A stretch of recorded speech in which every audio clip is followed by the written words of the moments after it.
First of all, before we go to downward facing dog, the distance between your hands and your feet, come to the plank position first.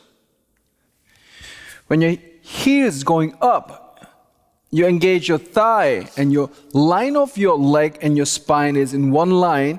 Your arms are straight in vertical line.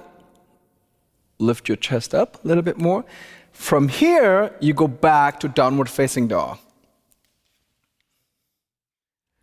Excellent. So, from here, spread your fingers and your point finger, your index finger is pointing forward, parallel to each other. From here, bend your knees gently and tilt your hip forward. Excellent. Widen your sit bone. And now, from here, straighten your legs gently. You want to push your buttocks back and upward.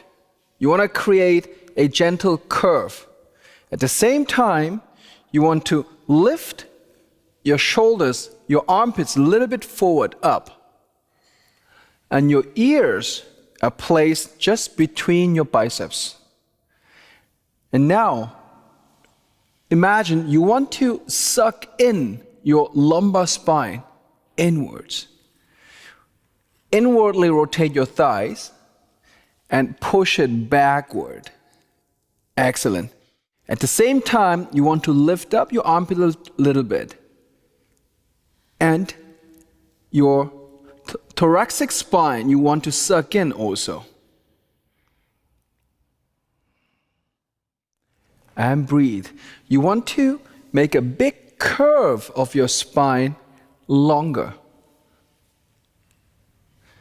And when you have a more space, you want to push your heels down. But this is the last step.